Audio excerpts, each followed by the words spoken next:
ओम शांति। ओम शांति बाबा। आज हम अध्ययन करने जा रहे हैं परम पिता परमात्मा के अनमोल मधुर महावाक्यों को। और ये मुरली अमूल्य है, अनमोल है। ये हम तब अनुभव करते हैं जब बाबा के परम पिता परमात्मा के चैतन्य उपस्थिति में इसका अध्ययन करते हैं। और तब जब बाबा की मुरली की एक एक बात हमारी बुद्धि में ऐसे गूंजती है जैसे बाबा मेरे साथ खड़े हैं और मुझसे कान में कह रहे हैं। जब भी कोई परिस्थिति हो, कोई भी बात हो, हमारी बुद्धि में बाबा की ये बातें गूंजने लगती हैं।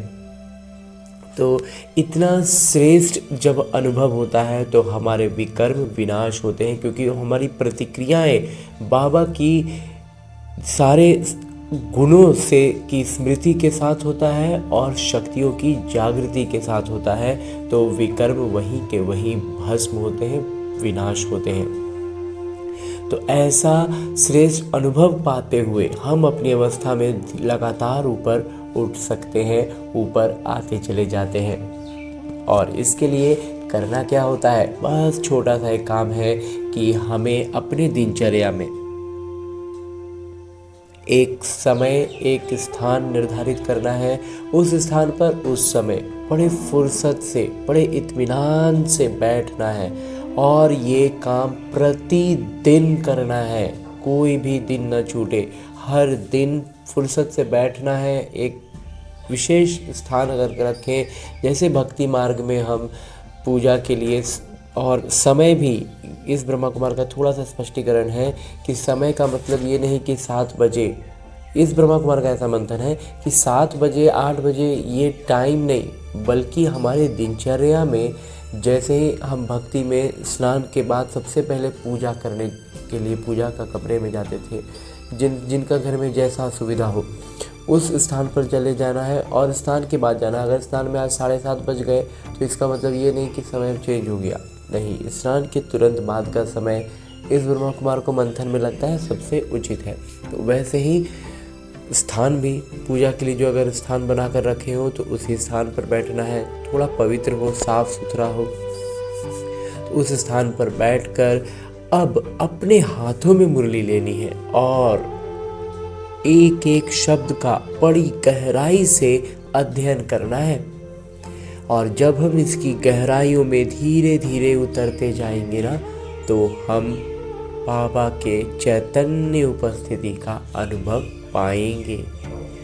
और ये इस ब्रह्मा कुमार का ये अनुभव रहा है और आभास रहा है।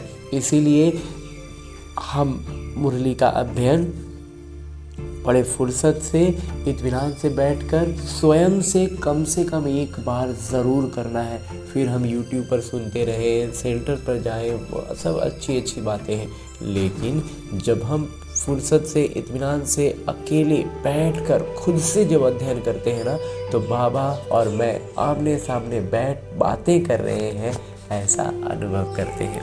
तो इसके लिए और एक छोटा विधि जो हमें आत्माभिमानी स्थिति में आने के लिए करनी चाहिए, वो ये कि जब हम फुर्सत में आकर बैठ गए, मुरली हाथों में लेकर शुरू करने जा रहे हैं, तो पहले अपने इस देहभान से अलग होने का भी अभ्यास करें और अपने सूक्ष्म शरीर के साथ, यानी अपने उसी मन के को लेकर जो इस रावण की दुनिया में बहुत भटक रहा है, उसको लेकर के। क्यों भटक रहा है? क्योंकि वो इसका स्थान है ही नहीं, ये रावण की दुनिया है, तो रावण की दुनिया हमारे मन के लिए है ही नहीं, इसीलिए वो अपनी दुनिया ढूंढने के लिए इतना भटक रहा है। बिल्कुल वैसे ही जैसे एक मछली पानी के बाहर आ जाए तो बहुत छटपटाती है, इसीलिए हमारा मन इतना भटकता है। तो इसे इसके सही गंतव्य तक लेकर चलते हैं। इस शुरुआत, चूँकि ये रास्ता भूल चुका है, तो इसे हम लेकर चलते हैं अपने साथ मधुबन की धरा पर, और उसमें भी खास पांडव भवन के उसी हिस्ट्री हॉल में जहाँ मेरे बाबा ने साकार तन का, यानी इस ब्रह्मा बाबा के तन का आधार लेकर ये मुरली चलाई थी।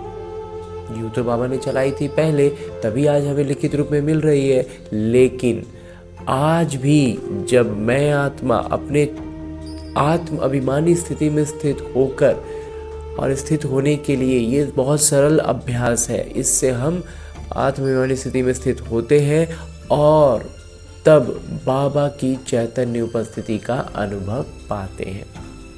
और उसकी अनुभूति का सबसे पहला पायदान ये होता है कि जैसे ही मैं आत्मा खुद को उस स्थान पर अनुभव करता हूँ, परमात्मा के सानिध्य में पहुँचता हूँ, तो मुझ आत्मा के सारे आत्मिक गुण, पवित्रता, शांति, प्रेम और सुख की भरपूरता का एहसास होता है।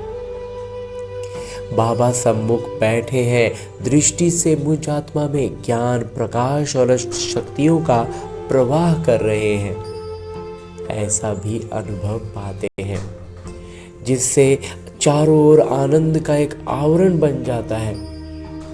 और उस आवरण में मैं और मेरे बाबा बड़े फुर्सत से बैठ बातें करते हैं। तभी तो मेरे बाबा अपने दिल की बातें इसी मुरली में निहित करके मुझसे कहते हैं।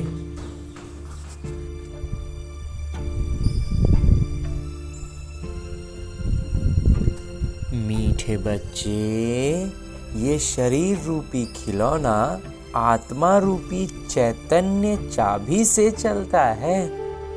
तुम अपने को आत्मा निश्चय करो तो निर्भय बन जाएंगे। मैं आत्मा हूँ और ये सिर्फ और सिर्फ मेरा एक, जैसे हम लौकिक तौर पर एक गाड़ी लेकर के कहीं जाते हैं तो वो गाड़ी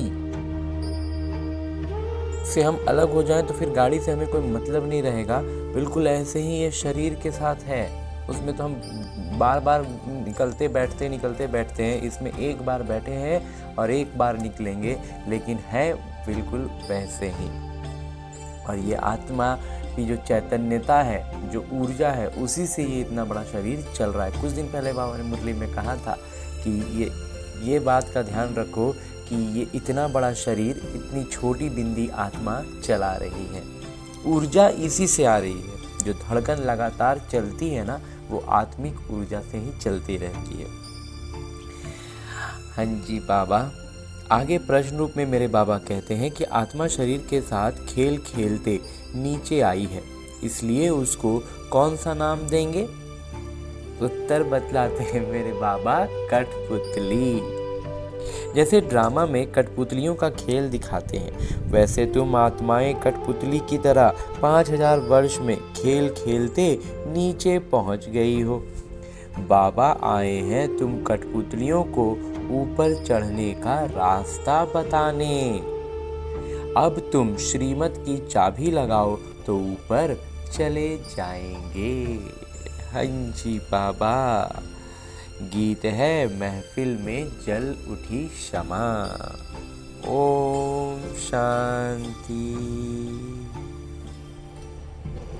रूहानी पिता रूहानी बच्चों को श्रीमत देते हैं। कभी कोई की चलन अच्छी नहीं होती तो माँ बाप कहते हैं, माता पिता कहते हैं, तुमको शल ईश्वर मत देवे, भगवान तुमको सद्बुद्धि दे। विचारों को ये पता ही नहीं कि ईश्वर सचमुच मत देते हैं। वो देते हैं वास्तव में, ये जानते नहीं है, बस एक इच्छा जाहिर करते हैं कि भगवान ही सद्बुद्धि दें। अभी तुम बच्चों को ईश्वरीय मत मिल रही है, अर्थात रूहानी पिता बच्चों को श्रेष्ठ मत दे रहे हैं। श्रेष्ठ बनने के लिए श्रेष्ठ मत देंगे, श्रेष्ठ बनने ही के लिए ना। अभी तुम समझते हो हम श्रेष्ठ से श्रेष्ठ बन रहे हैं। बाबा हमको कितनी ऊंच मत दे रहे हैं। हम उनकी मत पर चलकर मनुष्य से देवता बन रहे हैं। तो सिद्ध होता है मनुष्य को देवता बनाने वाले वही पिता हैं। हम में अंतर आ रहा है, हम देवताई गुणों से युक्त हो रहे हैं, तो वही पिता है ना। सिख लोग भी गाते हैं मनुष्य से देवता किए, तो जरूर मनुष्य से देवता बनाने की मत देते हैं। उनकी मत भी गाई है, एक ओंकार, कर्ता पुरुष, निर्भय, तुम सब निर्भय हो जाते हो। तो वो सब कुछ जो उसमें सिख में बतलाते हैं, सिख धर्म में जो बाबा कहते हैं वो सब कुछ तो मैं कर ही रहा हूँ। अपने को आत्मा समझते हो ना, आत्मा को कोई भय नहीं रहता है, ये भय भी तो एक विकार ही है। तो बाबा कहते हैं निर्भय बनो। भय फिर काहे का, जब मैं आत्मा हूँ तो इस किरदार में कुछ भी, फिल्म के सीन में कुछ भी हो रहा हो तो उससे देखने वाले दर्शक को क्या फर्क पड़ता है। मालूम है कि वो एक किरदार है, वो एक कैरेक्टर है जो प्ले हो रहा है, बस उससे ज़्यादा और कुछ नहीं। तो तुमको कोई भय नहीं। तुम अपने घर बैठे भी बाबा की श्रीमत लेते रहते हो। अब श्रीमत किसकी, कौन देते हैं, ये बातें गीता में तो है नहीं। अभी तुम बच्चे समझते हो। बाबा कहते हैं तुम पतित बन गए हो, अब पावन बनने के लिए मामेकम याद करो।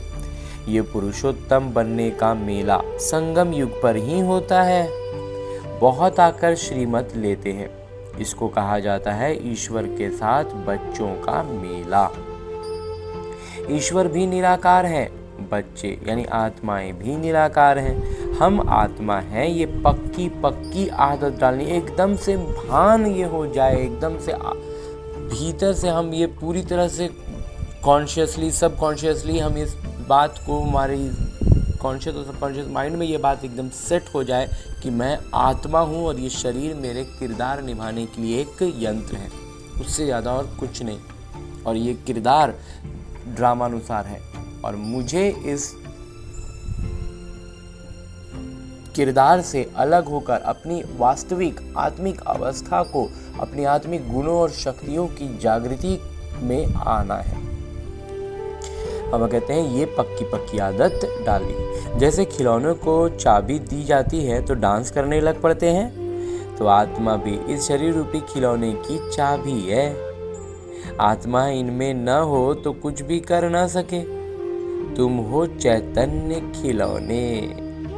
खिलौनों को चाबी नहीं दी जाए तो काम ही नहीं करेगा, काम का नहीं रहेगा, खड़ा हो जाएगा। आत्मा भी चैतन्य चाबी है और ये अविनाशी अमर चाबी है। बाबा समझाते हैं मैं देखता ही हूँ आत्मा को, आत्मा सुनती है। ये पक्की आदत डालनी है कि आत्मा सुनती है, आत्मा बोलती है, हर चीज आत्मा कर रही है। तो बाबा कहते हैं इस चाबी बगैर शरीर चल ना सके। इनको भी चाबी अविनाशी मिली हुई, और चाबी भी कौन सा, अविनाशी है। 5000 वर्ष इसकी चाबी चलती है। एक बार चाबी घुमा दिए वो 5000 वर्ष तक चलता रहेगा। अभी फिर से बाबा नया चाबी कस रहे हैं। तो चैतन्य चाबी होने के कारण चक्र फिरता ही रहता है। ये है चैतन्य खिलौने। बाबा भी चैतन्य आत्मा है। जब चाबी पूरी हो जाती है तो फिर बाबा नए सिरे से युक्ति बताते हैं कि मुझे याद करो, तो फिर चाबी लग जाएगी। अर्थात आत्मा तमो प्रधान से सतो प्रधान बन जाएगी।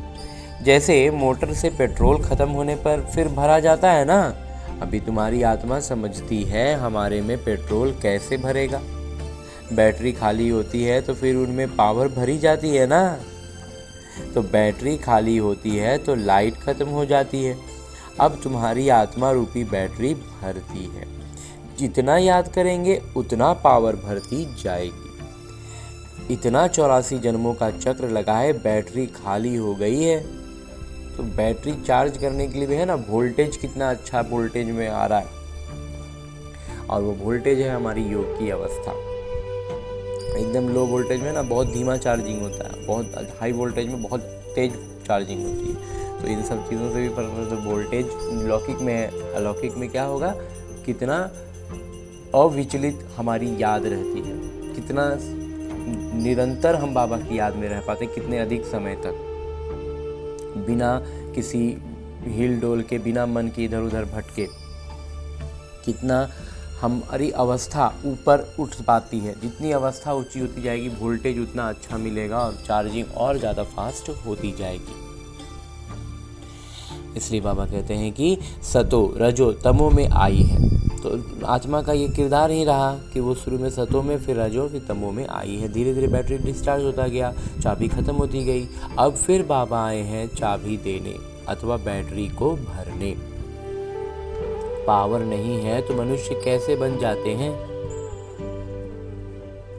बाबा कहते हैं देखो हालत क्या हो जाता है जब जैसे पेट्रोल वाली गाड़ियों में, जो अभी कुछ समय पहले तक के जो गाड़ियाँ आती थी उसमें पेट्रोल ख़त्म हो जाने पर उसको पूरा एकदम दाहिना झुका दो, एकदम लगभग ज़मीन पर सुता दो, फिर खड़ा करो, फिर किक मारो तो अब स्टार्ट हो जाएगा, एकदम ख़त्म पेट्रोल में भी, और वो थोड़ी दूर तक चलेगा। बिल्कुल वैसी अवस्था हो गई अभी हमारी ना, एकदम। बाबा कहते हैं पावर नहीं है, पेट्रोल नहीं है, तो एकदम क्या हालत हो गया है। तो अब याद से ही बैटरी को भरना है। तो बिल्कुल वैसे ही हमें एकदम निरहंकारी अवस्था में एकदम आना है और तब वापस से एनर्जी मिलेगी। इनको ह्यूमन बैटरी कहें। तो ये मनुष्यों के लिए बैटरी है बाबा, हाई पावर वाला बैटरी जो सबको चार्ज कर देंगे। बाबा कहते हैं मेरे साथ योग लगाओ। ये ज्ञान एक ही बाबा देते हैं, सद्गति दाता वो एक ही पिता हैं। अभी तुम्हारी बैटरी सारी भरती है जो फिर 84 जन्म पूरे किरदार निभाते हो। अभी बाबा कहते हैं एक बार बैटरी भर दिए ना, अब ये 84 जन्म तक ये बैटरी चलता रहेगा। जैसे ड्रामा में कठपुतलियाँ नाचती हैं ना, जैसे कठपुतलियाँ ड्रामा में नाचती हैं, वैसे हमारा भी ये ड्रामा चलते रहेगा। तुम आत्माएं भी ऐसे कठपुतलियों मिसल हो, ऊपर से उतरते 5000 वर्ष में एकदम नीचे आ जाते हो, फिर बाबा आकर ऊपर चढ़ाते हैं। वो तो एक खिलौना है। बाबा अर्थ समझाने के लिए बतला रहे हैं, चढ़ती कला और उतरती कला का। ये समझाने के लिए बाबा कठपुतली का बतला रहे, उदाहरण दे रहे हैं। बाबा कहते हैं 5000 वर्ष की बात है, वास्तविकता में ये बात सारी 5000 वर्ष की है। तुम समझते हो श्रीमत से हमको चाबी मिल रही है, हम फूल सतो प्रधान बन जाएंगे, फिर सारा किरदार रिपीट करेंगे, फिर जो किरदार निभाए वहीं तब फिर निभाएंगे। कितनी सहज बात है समझने और समझाने की। फिर भी बाबा कहते हैं समझेंगे वही जिन्होंने कल्प पहले समझा होगा। तुम कितना भी माथा मारो ज़्यादा समझेंगे ही नहीं। जिनका नहीं समझने का है ना, बाबा कहते हैं कितना भी माथा मार ले उनको नहीं समझ में आता है। बाबा समझ तो सबको एक जैसे ही देते हैं, ज्ञान तो बाबा सबको एक जैसा दे रहे हैं, लेकिन समझने वाले बच्चे ऊपर नीचे हो जाते हैं। कहीं भी बैठ बाबा को याद करना है, जहाँ कहीं भी रहे बाबा की याद में। भल सामने ब्राह्मणी न हो तो भी तुम याद में बैठ सकते हो। मालूम है बाबा की याद से ही हमारे विकर्म विनाश होंगे, क्योंकि विकर्म विनाश तो बाबा की याद से होंगे ना। तो हमें फिर और किसी से कोई सरोकार इस याद के लिए नहीं रखना है कि दीदी रहेंगी तो हम याद में रह पाएंगे, ऐसा तो नहीं है। याद में रहने का अभ्यास हर जगह होना चाहिए, कहीं पर भी है बाबा की याद में आ जाए। तो याद में रहने का अर्थ इसलिए इस ब्रह्मा कुमार को मंथन में आया था कि एक ही सबसे सरल सहज साधन विधि है कि हम हमारी प्रतिक्रिया, हम याद में हैं उसी अनुसार हमारी प्रतिक्रिया होगी। हम किसी को जैसे लौकिक तौर पर किसी कलाकार, जो फिल्मी कलाकार होते हैं उनको हम देखते हैं, उनको याद करते हैं, तभी हम उनके जैसा कुछ एक्टिंग करते हैं। कोई एक डायलॉग उनके जैसा देते हैं तो क्यों देते हैं? क्योंकि उनको याद करे, उनको बुद्धि में बात चली तो उनके जैसा हमने रिएक्ट किया। बिल्कुल ऐसे ही हम बाबा की याद में रहेंगे ना तो हम बाबा के जैसा रिएक्ट करेंगे, और वो रिएक्शन इतना कारगर होता है, इतना इफ़ेक्टिव होता है कि वो हमारे विकर्म को वहीं के वहीं विनाश कर देता है। और इसी तरह से बाबा की याद से हमारे विकर्म विनाश होते हैं। कुछ आएगा विकर्म, चाहे वो कितने भी जन्मों का कोई भी विकर्म हो, वो आएगा एक परिस्थिति ही बनकर। उस परिस्थिति पर हमने बाबा के सानिध्य में रहते हुए, अनुभव करते हुए, बाबा की गुणवत्ताओं और शक्तियों की जागृति के साथ जब हम उस पर प्रतिक्रिया देंगे, विकर्म वहीं का वहीं भस्म हो जाएगा और हमारी स्थिति बहुत ऊपर होती चली जाएगी। इसीलिए कहते हैं बाबा कि बाबा की याद से, मालूम है कि बाबा की याद से ही हमारे विकर्म विनाश होंगे, तो उस याद में बैठ जाना है। कोई को बिठाने की दरकार नहीं है। ये सब जो होते हैं ना लौकिक रीति की चीज़ें, सेंटर पर जाएंगे, दीदी सामने रहेंगी तभी हम याद में रहेंगे, तो वो वाला याद एक अलग स्तर का है। वो कभी कभार बाबा कहते हैं कि उस तरह से वो शुरुआती स्तर में कहें या कभी कभार उस तरह का है कि एकदम बैठ के फुर्सत से याद में बैठे हैं, जैसे लौकिक तौर पर हठ योग के जैसा लेकिन वो हमेशा करने की चीज़ नहीं है ना। खाते पीते स्नान आदि करते बाबा को याद करो। बाबा कहते खाना खा रहे हैं, पानी पी रहे हैं, एकदम साथ में बैठ के पियेंगे ना बाबा के। स्नान तक बाबा कहते हैं, स्नान भी कर रहे हैं ना, तो यार बाबा के साथ एकदम मज़े से, जैसे दो छोटे बच्चे कैसे आपस में मिल के खेलते खेलते नहाते हैं, बिल्कुल ऐसे, बिल्कुल याद में निरंतर रहना है। शरीर को हम बिल्कुल अलग ये अनुभव करने लग जाएंगे धीरे धीरे, तो ये अभ्यास से, ये भी अभ्यास का ही एक चीज़ है, आदत बन जाती है उस तरह की। थोड़ा समय दूसरा कोई सामने बैठ जाते हैं, ऐसे नहीं कि वो मदद करते हैं तुमको, नहीं, बाबा कहते हैं थोड़ा समय के लिए कोई बैठ भी जाए सामने तो वो हमारी मदद के लिए थोड़ी है। हर एक को अपने को ही मदद करनी है, हर एक को याद अपने हिसाब से अपने स्तर पर करनी है। ईश्वर ने तो मत दी है कि ऐसे ऐसे करो तो तुम्हारी दैवी बुद्धि बन जाएगी, तो ये टेम्पटेशन दी जाती है। तो इस तरह का प्रलोभन है कि कैसे हमें करना है। तो ये सब एक शुरुआती स्तर पर ना एक साधन के रूप में कह सकते हैं, एक टेम्पटेशन बाबा कहते हैं कि कोई दीदी बैठी हैं, वो योग करा रही हैं, कमेंट्री कर रहे हैं, चाहे आज हम वीडियोज़ में देख रहे हैं, बाबा कहते हैं ये सब कुछ का ज़रूरत नहीं होता है वास्तव में। ये कहीं ना कहीं हमारी बुद्धि को फिर बांध दे रहा है। हमें दूसरों के शब्दों पर नहीं बंधना है, हमें खुद की बुद्धि से, याद से बाबा को याद करना है। ये बिल्कुल अपने स्तर पर, अपने जीवन की, अपने किरदार से, अपने स्थिति से समझना है कि हम बाबा को कितने अच्छे से याद कर पाते हैं। बाबा के हर स्वरूप में, बाबा हर संबंध में हमारे साथ है ना। बाबा कहते हैं श्रीमत तो सबको देते रहते हैं, तो इतना जरूर है कि किसी की बुद्धि ठंडी है, किसी की तेज है। पावन के साथ योग नहीं लगता तो बैटरी चार्ज नहीं होती।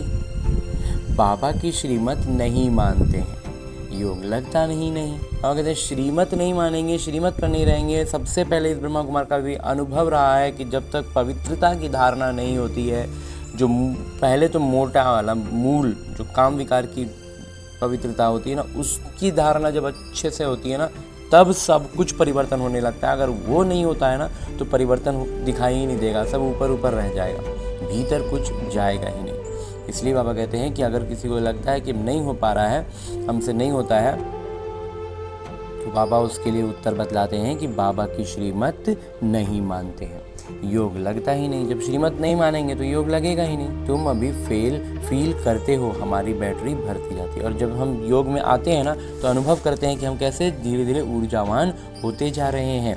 तमो प्रधान से सतो प्रधान जरूर बनना है। इस समय तुमको परमात्मा की श्रीमत मिल रही है। ये दुनिया बिल्कुल नहीं समझती, हम कोई नहीं समझता कि हमको भगवान सीधे सीधे समझा रहे हैं, बता रहे हैं। बाबा कहते हैं मेरी इस मत से तुम देवता बन जाते हो, इससे ऊंच कोई होती नहीं, इससे ऊंचा चीज़ कोई नहीं होता। वहाँ ये ज्ञान नहीं रहता, ये भी ड्रामा बना हुआ। बाबा कहते हैं इससे अभी से ऊंचा ना और कुछ नहीं है कि अभी भगवान हमारे साथ चैतन्य उपस्थिति में है। देवता बन जाएंगे तो भी परमात्मा हमारे साथ उस तरह से साथ नहीं होंगे, तो वो स्थिति हमारी नहीं होगी। इसलिए बाबा कहते हैं सबसे ऊंचा अभी का ही समय है।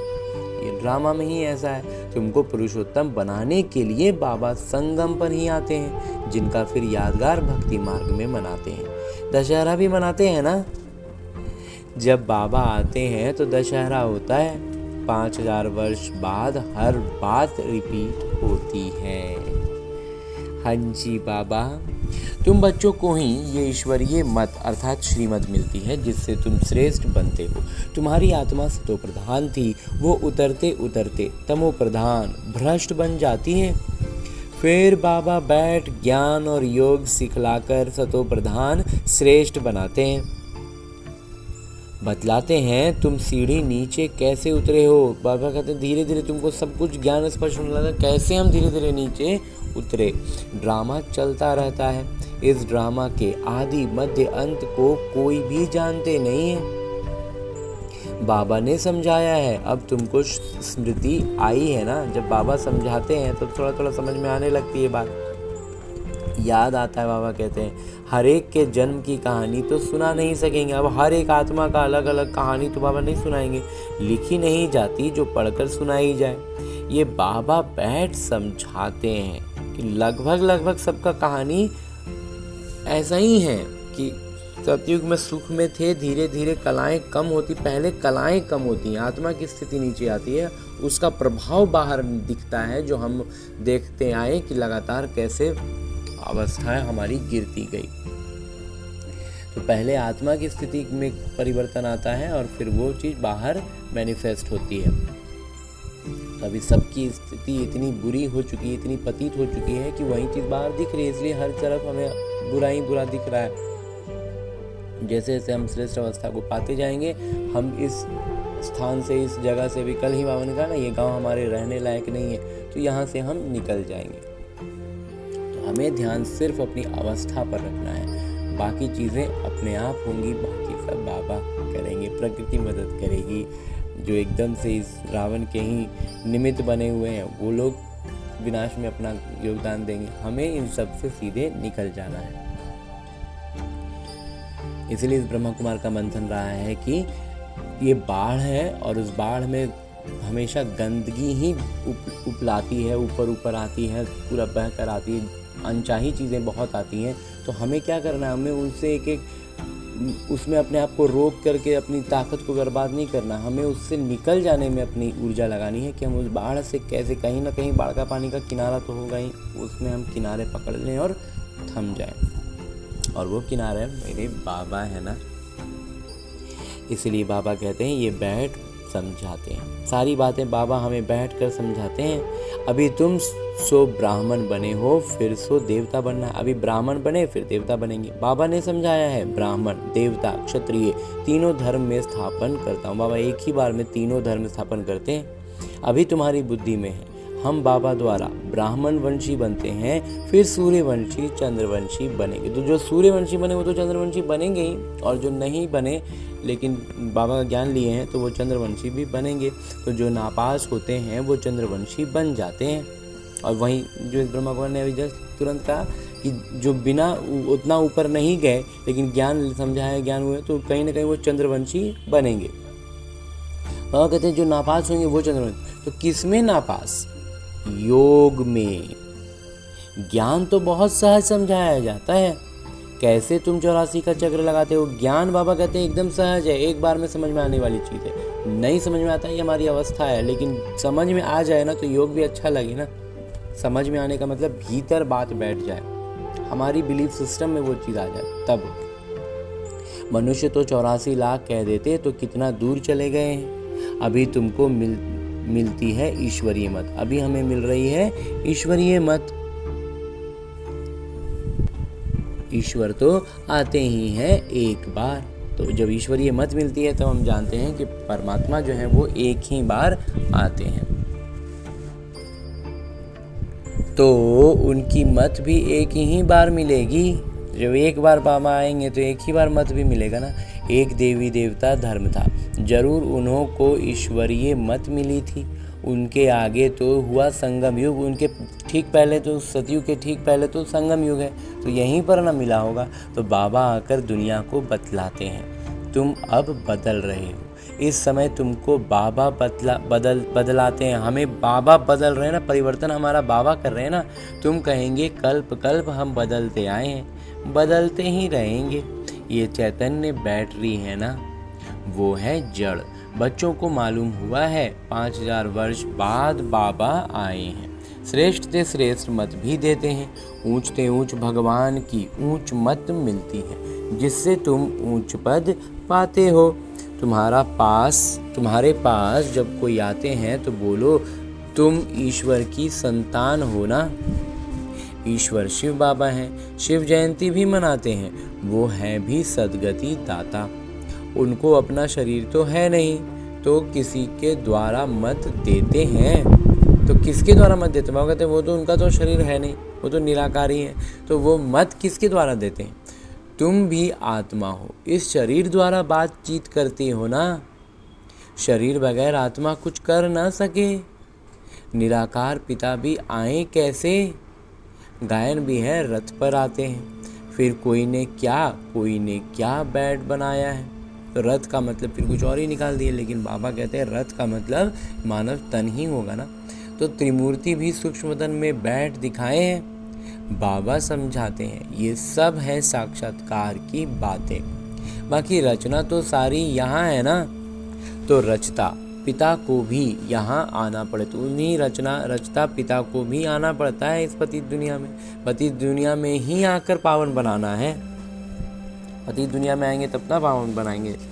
तो यहाँ बच्चों को डायरेक्ट पावन बना रहे हैं। यहाँ बाबा क्या हुआ है, एकदम प्रत्यक्ष रूप से आकर के हमें एकदम सीधे सीधे पावन बना रहे हैं। समझते भी हैं फिर भी ज्ञान बुद्धि में बैठते हैं। सारी बात समझ के भी बाबा कहते हैं बुद्धि में ज्ञान नहीं बैठ रहा है। कोई को समझा नहीं सकते, श्रीमत को उठाते नहीं तो श्रेष्ठ से श्रेष्ठ बन नहीं सकते। बाबा कहते हैं जब तक श्रीमत नहीं उठाएंगे, श्रीमत पर नहीं चलेंगे, तब तक ये श्रेष्ठ से श्रेष्ठ हम बन नहीं सकते। जो समझते हैं, जो समझते ही नहीं कि वो क्या पद पाएंगे। बाबा कहते हैं जो ज्ञान को ही नहीं समझ पाए तो वो पद क्या पाएंगे। जितना सेवा करेंगे उतना उच्च पद पाएंगे। बाबा ने कहा है हड्डी हड्डी सेवा में देनी है, ऑल राउंड सेवा करनी है। बाबा की सेवा में हम हड्डी देने भी तैयार हैं। बहुत बच्चियां तड़पती रहती हैं सेवा के लिए, बाबा हमको छुड़ाइए तो हम सेवा में लग जाएं, जिससे बहुतों का कल्याण हो। सारी दुनिया तो जिस्मानी सेवा करती है, उससे तो सीढ़ी नीचे ही उतरते आते हो। अभी इस रूहानी सेवा से चढ़ती कला होती है। हर एक समझ सकते हैं ये फलाने हमसे ज़्यादा सेवा करते हैं। हर एक को बाबा कहते हैं अपने आप में समझ में आ जाता है कि हम कितना सेवा कर रहे हैं और फलाना कितना सेवा कर रहा है। सेवा योग्य अच्छी बच्चियां हैं तो सेंटर भी संभाल सकती हैं। क्लास में नंबरवार बैठते हैं, यहाँ तो नंबरवार नहीं बिठाते हैं। बाबा कहते हैं मधुबन में नंबरवार नहीं होते, फंक हो जाएंगे। अगर मधुबन में बाबा नंबरवार बैठा देना तो बहुत से बच्चे एकदम से हताश महसूस करने लगेंगे। इसलिए बाबा मधुबन में ये काम नहीं करते। समझ तो सकते हैं ना, लेकिन अपने आप में समझ में आ जाती है बात। सेवा नहीं करते तो जरूर पद भी कम हो जाएगा। पद नंबरवार बहुत है ना, बहुत पदों में बहुत क्रम है ऊपर से लेके नीचे तक, तो उसमें जिसका जैसा वहाँ पर मिल जाएगा। परंतु वो है सुख धाम, ये है दुख धाम। तो वहाँ पर ये है कि नीचे से नीचे पद भी सुखदायी ही होगा, लेकिन फिर भी ये कोई मतलब नहीं है ना कि हम नीचे पद के लिए वो करें। हमें तो पुरुषार्थ उच्च पद के लिए ही करना है ना। तो वहाँ बीमारी आदि कोई होती नहीं, बुद्धि से काम लेना पड़ता है। समझना चाहिए हम तो बहुत कम पद पा लेंगे, क्योंकि सेवा तो करते ही नहीं है। हमारा पद बहुत नीचा हो जाएगा क्योंकि हम सेवा नहीं कर रहे हैं। ये बात हमें तो मालूम है ना, सेवा से ही पद मिल सकता है। अपनी जांच करनी चाहिए। हर एक अपनी अपनी अवस्था को जानते हैं। मम्मा बाबा भी सेवा करते आए हैं, अच्छे अच्छे बच्चे भी हैं, भल नौकरी में भी हैं। उनको कहा जाता है हाफ पे पर भी छुट्टी लेकर जाएं, सेवा करो, हर्जा नहीं। बाबा कहते हैं जो अच्छे हैं ना नौकरी करते हैं, लेकिन बाबा कहते हैं हाफ डे का लेंगे तो आधा पेमेंट हो जाएगा, मैंने पेमेंट कटेगा लेकिन आधा मिलेगा। तो बाबा कहते हैं उतना लेकर के भी सेवा में निकल जाओ, कोई हर्जा नहीं है। बाबा उसके लिए एकदम समर्थन देते हैं, हमारे साथ रहते हैं। सेवा का पूरा उद्देश्य है, सेवा का भावना है ना। तो बाबा कहते हैं कि लौकिक काम से थोड़ा छुट्टी लेकर के भी निकल जाएं तो बाबा कहते हैं हर्जा नहीं है। जो बाबा के दिल पर सो ताउसी तख्त पर बैठते हैं। बाबा के दिल पर बैठने का मतलब ताउसी तख्त, नंबरवार पुरुषार्थ, लेकिन नंबरवार हो जाता है पुरुषार्थ अनुसार। ऐसे ही विजयी माला में आ जाते हैं, अर्पण भी होते हैं, सेवा भी करते हैं। कोई तो भल अर्पण होते हैं, सेवा नहीं करते तो पद कम हो जाएगा ना। बाबा कहते हैं कि अर्पण तो बहुत कुछ किया लेकिन सेवा नहीं कर रहे, तो बाबा कहते हैं पद कम हो जाएगा। ये राजधानी स्थापन होती है श्रीमत से, तो ऐसा कभी सुना कि श्रीमत से राजधानी स्थापन होगा? पहले सुन ही नहीं सकते हैं। बाबा का ज्ञान और कोई किसी के पास है ही नहीं तो कौन देगा। अथवा पढ़ाई से राजाई स्थापन होती है, ये कभी सुना, कभी देखा? बिल्कुल नहीं बाबा कि पढ़ाई पढ़ने से राजाई मिल जाएगा। हाँ, दान पुण्य करने से राजा के घर जन्म ले सकते हैं, बाकी पढ़ाई से राजाई पद पाएं ऐसा तो कभी नहीं सुना होगा, किसी को पता भी नहीं। बाबा समझाते हैं, तुमने ही पूरे 84 जन्म लिए हैं, तुमको अब ऊपर जाना है। बहुत सरल रूप से तुम कल्प कल्प समझते हो, नंबरवार पुरुषार्थ अनुसार। बाबा याद प्यार भी नंबरवार पुरुषार्थ अनुसार देते हैं। और कहते हैं हमारा याद प्यार जो देते हैं ना, वो भी पुरुषार्थ अनुसार देते हैं।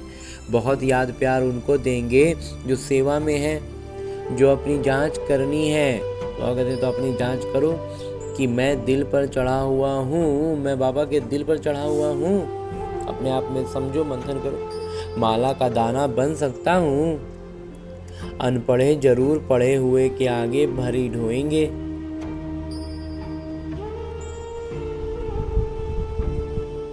बाबा तो समझाते हैं बच्चे पुरुषार्थ करें, परंतु ड्रामा में किरदार नहीं तो फिर कितना भी माथा मारो चढ़ते ही नहीं। कोई ना कोई ग्रहचारी लग जाती, देह अभिमान से ही फिर विकार आते हैं। मुख्य कड़ी बीमारी देह अभिमान की है, तो कोई भी बीमारी जो है ना, वो देह अभिमान से ही आएगा ना। वहाँ कहते हैं सतयुग में देह अभिमान का नाम ही नहीं होगा, वहाँ तो है ही तुम्हारी प्रारब्ध। ये यहाँ ही बाबा समझाते, लेकिन ये सारा बात समझाते हैं यहाँ पर अभी मेरे बाबा हैं, और कोई ऐसी श्रीमत देते नहीं कि अपने को आत्मा समझ मामेकम याद करो। ये मुख्य बात है, लिखना चाहिए। निराकार भगवान कहते हैं मुझ एक को याद करो। अपने को आत्मा समझो, अपनी देह को भी याद नहीं करो। जैसे भक्ति में भी एक शिव की ही पूजा करते हो, अब ज्ञान भी सिर्फ मैं ही देता हूँ, बाकी सब है भक्ति। अव्यभिचारी ज्ञान एक ही शिव बाबा से तुमको मिलता है।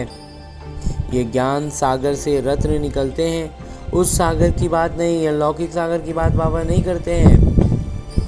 ये ज्ञान का सागर तुम बच्चों को ज्ञान रत्न देते हैं, जिससे तुम देवता बनते हो। शास्त्रों में तो क्या क्या लिख दिया है, सागर से देवता निकला फिर रत्न दिया। ये ज्ञान सागर तुम बच्चों को रत्न देते हैं,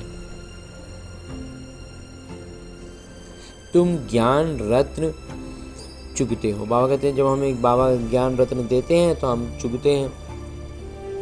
आगे पत्थर चुगते थे, पहले क्या था, सिर्फ कंकड़ पत्थर ही चुग रहे थे तो पत्थर बुद्धि बन पड़े। कंकड़ चुग रहे थे, पत्थर चुग रहे थे तो पत्थर बुद्धि बने। अभी मोती मिल रहा है तो पारस बुद्धि बन रहे हैं। अब रत्न चुगने से तुम पारस बुद्धि बन जाते हो, पारसनाथ बनते हो ना। ये पारसनाथ यानी लक्ष्मी नारायण विश्व के मालिक थे। भक्ति मार्ग में तो अनेक नाम अनेक चित्र बना रखे हैं, वास्तव में लक्ष्मी नारायण व पारसनाथ एक ही हैं। नेपाल में पशुपतिनाथ का मेला लगता है, वो भी पारसनाथ ही हैं। अच्छा, मीठे मीठे सिकिलते बच्चों प्रति माता पिता बाबा का याद प्यार और आशीर्वाद। रूहानी बाबा की रूहानी बच्चों को नमस्ते। हम रूहानी बच्चों की ओर से रूहानी माता पिता को याद प्यार और प्रणाम। धन्यवाद बाबा, धन्यवाद। मुरली के लिए भी धन्यवाद, और इस अनूठे अलौकिक ब्राह्मण जीवन के लिए भी बहुत बहुत बहुत धन्यवाद बाबा, बहुत धन्यवाद। आगे आज की मुरली से लिए गए वो प्रमुख बिंदु हैं जिन्हें हमें अपने ब्राह्मण जीवन में धारण करने हैं, और ब्राह्मण सो फरिश्ता, फरिश्ता सो देवता बनना है। तो उसके लिए जो सबसे पहली बिंदु है वो है बाबा ने जो ज्ञान रत्न दिए हैं वहीं चुगने हैं, पत्थर नहीं। देह अभिमान की कड़ी बीमारी से स्वयं को बचाना है। बार बार हमको ये भाना जाता है कि हम शरीर हैं, शरीर के हिसाब से हम इस किरदार को जीने लगते हैं। हमें इस किरदार को अब जीना नहीं है। ये किरदार का जो है बस मेरे अभ्यास के लिए है, अभ्यास के अतिरिक्त मेरा इस किरदार से कोई सरोकार नहीं। ये एकदम बुद्धि में बढ़िया से बैठा लेनी है बात। दूसरा बिंदु है अपनी बैटरी को फुल चार्ज करने के लिए पावर हाउस बाबा से योग लगाना है, आत्माभिमानी रहने का पुरुषार्थ करना है, निर्भय रहना है। कंजी बाबा। और आगे मेरे बाबा वरदान दे रहे हैं, वरदान देते हुए मेरे बाबा कहते हैं, दातापन की भावना द्वारा इच्छा मात्रम अविद्या की स्थिति का अनुभव करने वाले तृप्त आत्मा भव। बाबा कहते हैं दातापन की भावना से जब हम भरपूर रहेंगे ना, तो इच्छा मात्रम अविद्या की स्थिति हम अनुभव करेंगे। और इच्छा मात्रम अविद्या की स्थिति का अनुभव का अर्थ है कि हम तृप्त आत्मा बन गए। विस्तार से बाबा कहते हैं कि सदा एक लक्ष्य हो कि हमें दाता का बच्चा बन सर्व आत्माओं को देना है। दातापन की भावना रखने से संपन्न आत्मा हो जाएंगे, और जो संपन्न होंगे वो सदा तृप्त होंगे। मैं देने वाला दाता का बच्चा हूँ, देना ही लेना है। यही भावना सदा निर्विघ्न इच्छा मात्रम अविद्या की स्थिति का अनुभव कराती है। सदा एक लक्ष्य की तरफ ही नजर रहे, वो लक्ष्य है बिंदु। और कोई भी बातों के विस्तार को देखते हुए नहीं देखो, सुनते हुए भी नहीं सुनो। हाँ जी, बाबा कहते हैं कोई भी लौकिक दुनिया का कोई भी बात करना, मतलब एकदम से जैसे व्यर्थ बात, जिसको वास्तव में लौकिक जीवन में भी, जो ज्ञान के पहले की भी बातों में कुछ बातें होती थी, अरे उनको उससे क्या मतलब है, बेकार लगती थी कुछ चीज़ें। जैसे बड़े हो जाने के बाद छोटे बच्चों का कार्टून, ये बेकार सा लगता है, कुछ समझ क्यों देखें, क्या देख ही नहीं पाएंगे। बिल्कुल वैसे ही ये लौकिक दुनिया की जो जितनी चीज़ें दिखती है ना, उसके बारे में कोई चर्चा करने की, कोई बात करने की चीज़ है क्या? बिल्कुल नहीं। तो बिल्कुल इस तरह का कुछ भी चीज़ जो हमें बेकार लगती थी ना, बिल्कुल ऐसे ही हमें इसे देखना है। हर परिस्थिति मेरे अभ्यास के लिए। अब जितना लगातार ऊपर अपने आप को उठाते जाएंगे, फिर छोटी छोटी परिस्थिति में हमें पता भी नहीं चलेगा कि हम उसमें अभ्यास भी हुआ, वो तो मतलब ना ऑटोमेटिक होने लग जाएगा। और आगे स्लोगन है, मुरली का उपदेश है कि बुद्धि व स्थिति यदि कमज़ोर है तो उसका कारण है व्यर्थ संकल्प। बाबा कहते हैं अगर कमज़ोरी लग रही है, अगर थक रहे हैं, तो वो हमसे, इसका मतलब है कि हम कमज़ोर हैं। और कमज़ोरी का अर्थ एक ही है, बुद्धि या स्थिति में कमज़ोरी का अनुभव होने का एक ही अर्थ है, व्यर्थ संकल्प। व्यर्थ से अपने आप को एकदम से बचा लेना है। जितना ज़्यादा हम व्यर्थ से दूर होंगे, हम उतना समर्थ होंगे। समर्थ होने का अर्थ है बाबा के सानिध्य में खुद को अनुभव करेंगे। बाबा के सानिध्य का अर्थ है कि हम एकदम से ऊपर उठते ही जा रहे हैं, कर्मातीत अवस्था की धुनी लगा रहे हैं। और वहीं आज मेरे बाबा इशारा दे रहे हैं कि अब संपन्न व कर्मातीत बनने की धुन लगा दो। धुन सवार हो गया है, जो हम कहते थे भाषा में, हमारी बोलचाल की भाषा में, इसको तो इस चीज़ का धुन सवार हो गया है। बिल्कुल ऐसे ही हमें अब कर्मातीत बनने का धुन सवार हो जाना चाहिए। हर कर्म मेरा विकारों के अधीन होकर ना हो, विकारों से मुक्त होकर के मैं कर्म करूं, तो हमारा कर्मातीत अवस्था के हम करीब पहुंचेंगे। ये सजगता लानी है। और ऐसा लाने के लिए, इस अवस्था तक पहुंचने के लिए बाबा में भिन्न भिन्न युक्तियों के साथ अलग अलग इशारे देते हुए कहते हैं कि कर्मातीत बनने के लिए कर्मों के हिसाब किताब से मुक्त बनो। सेवा में भी सेवा के बंधन में बंधने वाले सेवाधारी नहीं, बंधन मुक्त बन सेवा करो, अर्थात हद की रोयाल इच्छाओं से मुक्त बनो। सेवा के दौरान भी हमारी बहुत सारी इच्छाएं हो जाती, ये होना चाहिए, ऐसे होना चाहिए, ये होना चाहिए, नहीं होना चाहिए। और कहते हैं उन सब बंधनों से, वो सब क्या है, वो इच्छाएं अगर आ रही हैं, सेवा का बहुत शुद्ध सेवा का इच्छा है, लेकिन उसमें कुछ इच्छाएं आ रही हैं, तो कहते हैं वो बंधन बांध रहा है हमारा। हमें बंधन मुक्त बन सेवा करनी है, अर्थात हद की रोयाल इच्छाओं से मुक्त बनना है। जैसे देह का बंधन, देह के संबंध का बंधन, ऐसे सेवा में स्वार्थ, ये भी बंधन। बाबा कहते हैं अगर सेवा में स्वार्थ आ रहा है, ये भी बंधन है, कर्मातीत बनने में विघ्न डालता है। कर्मातीत बनना अर्थात इस रोयाल हिसाब किताब से भी मुक्त। ये कर्मों का जो हिसाब, कर्मातीत का मतलब ही तो वही हुआ ना, सारा हिसाब किताब चुकतू, फाइनल, कुछ नहीं बचेगा, लेन देन कुछ नहीं बचा, किसी आत्मा के साथ कुछ नहीं बचा, तो क्या होगा, शरीर छूट जाएगा ना। क्योंकि शरीर में रहने का मतलब किरदार में है, किरदार में किसी न किसी के साथ लेन और देन चल ही रहा है। जैसे श्वास है, तो क्या है, उस श्वास भीतर जाएगा बाहर आएगा, भीतर जाएगा बाहर आएगा, उसको वो काम चलता ही रहेगा, वो रुकेगा ही नहीं। वो रुकने का मतलब हम लौकिक भाषा में कहते हैं मृत्यु। बिल्कुल ऐसे ही ये धड़कन, मतलब धड़कन वो आखिरी चीज़ है जो चलती रहती है। आत्मा के निकलने पर ही वो रुकती है, नहीं तो वो रुकती नहीं है। तो बस वहीं ये धड़कन की ऊर्जा हमारी आत्मा से मिलती रहती है, आत्मा की ऊर्जा से वो वास्तव में वो धड़कन चलती है और धड़कन से फिर सारी शरीर की हर चीज़ चलती रहती है। और बिल्कुल वैसे ही श्वास भी बिल्कुल उसी से जुड़ी हुई चीज़ है। तो श्वास चल रहा है तो बिल्कुल कर्मातीत अवस्था का मतलब है हमारे श्वास का, जैसे लौकिक तौर पर श्वास आ रही है जा रही है, बिल्कुल वैसे ही हमारे किरदार में कर्मों का लेन देन हो ही रहा होता है। तो जब हम इस कर्मातीत अवस्था में आते हैं तो ये लेन देन बंद हो जाएगा। लेन देन बंद होने का मतलब ये शरीर हम आराम। और अब हमने परमपिता परमात्मा का इतना श्रेष्ठ ज्ञान मुरली को उनकी चैतन्य उपस्थिति में अध्ययन किया, उनसे वरदान प्राप्त किया। इशारे अव्यक्त रूप में स्थित होकर बाबा ने जो इशारा दिया उसे भी जान लिया। अब हमें करना क्या है? हमें अपने इस लक्ष्य को याद रखना है कि हमें लक्ष्मी नारायण बनना है, विश्व महाराजा बनना है। तो करना क्या है?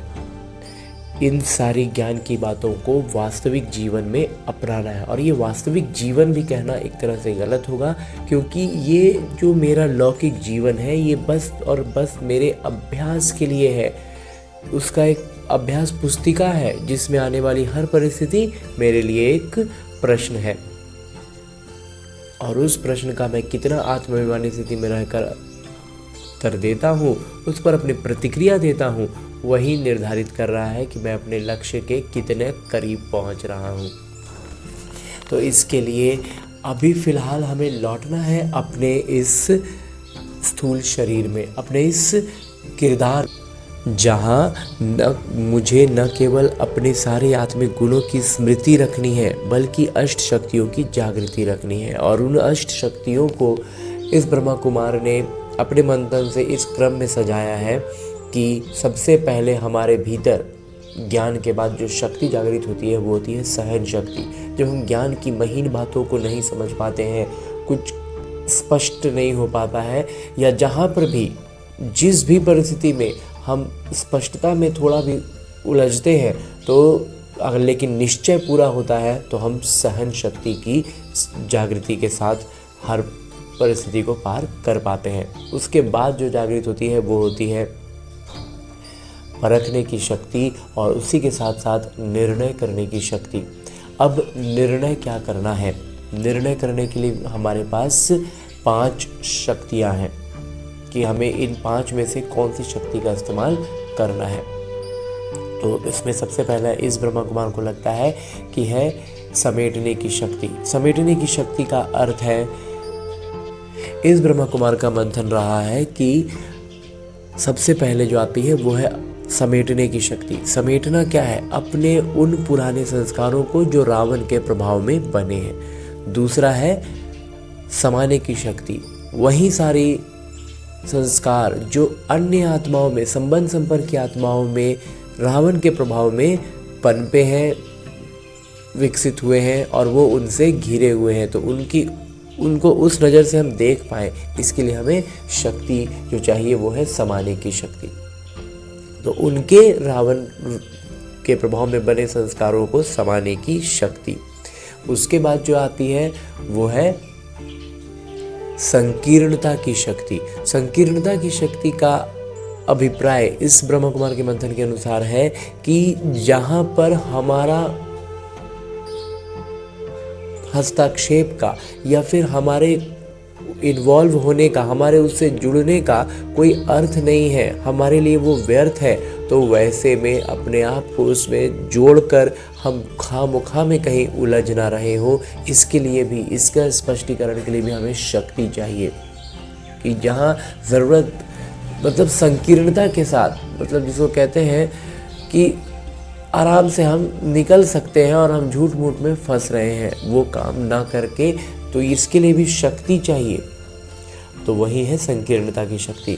उसके बाद जो है वो है सामना करने की शक्ति। तो ये भी हमें परखना होगा ना कि हम यहाँ से एकदम, मतलब बिना किसी जुड़ाव के एकदम सीधे निकल सकते हैं या फिर हम निकल नहीं सकते, तो हमें उसका सामना करना ही है।